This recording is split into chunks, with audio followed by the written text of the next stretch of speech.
বাংলাদেশের কূটনৈতিক মিশনে নিরাপত্তা দিতে ব্যর্থ হওয়ায় ভারতে শান্তিরক্ষী পাঠানোর আহ্বান জানিয়েছেন বিএনপির সিনিয়র যুগ্ম মহাসচিব রুহুল কবির রিজভী। সকালে দলের কেন্দ্রীয় কার্যালয়ে এক সংবাদ সম্মেলনে তিনি অভিযোগ করেন, রাষ্ট্রীয় পৃষ্ঠপোষকতায় বাংলাদেশের বিরুদ্ধে চক্রান্ত করছে ভারত। এদিকে বাংলাদেশের মিশনে হামলার প্রতিবাদে বিক্ষোভ মিছিল থেকে বিএনপি নেতারা হুঁশিয়ারি দেন, কোনো দেশের আগ্রাসন মেনে নেবে না বাংলাদেশ। মনিরুজ্জামানের রিপোর্টে বিস্তারিত। সাম্প্রতিক সময়ে ভারতের বিভিন্ন শহরের মিশনে হামলাসহ বাংলাদেশ বিরোধী নানা তৎপরতা দেখা গেছে।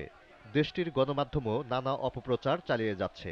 এছাড়া পশ্চিমবঙ্গের মুখ্যমন্ত্রী মমতা বন্দ্যোপাধ্যায় সহ দেশটির কয়েকজন রাজনীতিবিদ বাংলাদেশ বিরোধী বক্তব্য দিয়েছেন। এসবের প্রতিবাদে মঙ্গলবার বিক্ষোভ মিছিলের আয়োজন করে বিএনপি। দুপুরে রাজধানীর নয়াপল্টনে দলের কেন্দ্রীয় কার্যালয়ের সামনে থেকে বের করা মিছিলে অংশ নেয় দলটির বিভিন্ন অঙ্গ ও সহযোগী সংগঠনের নেতাকর্মীরা।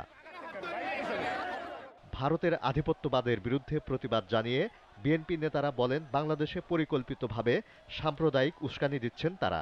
তাদের চক্রান্ত রুখে দিতে এক হয়েছে দেশের সব ধর্মের মানুষ।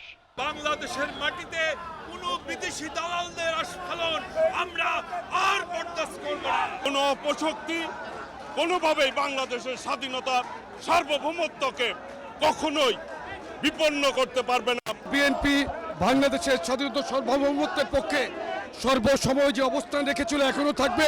এর আগে সকালে দলটির কেন্দ্রীয় কার্যালয়ে সংবাদ সম্মেলনে বিএনপির সিনিয়র যুগ্ম মহাসচিব রুহুল কবির রিজভী আহমেদ অভিযোগ করেন, ভারতের পৃষ্ঠপোষকতায় বাংলাদেশে বিভাজন তৈরির ষড়যন্ত্র হচ্ছে। বাংলাদেশের ভিতরে অস্থিতিশীলতা তৈরির জন্য মরিয়া হয়ে উঠেছে ভারত।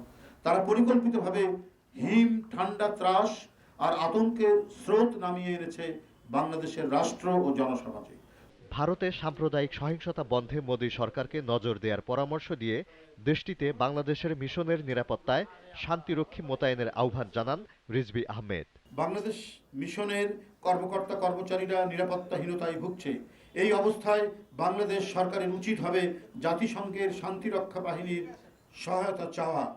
দেশের স্বাধীনতা ও শান্তি রক্ষায় ভারতের সাথে বাংলাদেশের জনগণ কোনো আপোষ করবে না বলেও দৃঢ় প্রত্যয় ব্যক্ত করেন বিএনপি নেতারা। Moniruzzaman, GTV news, Dhaka.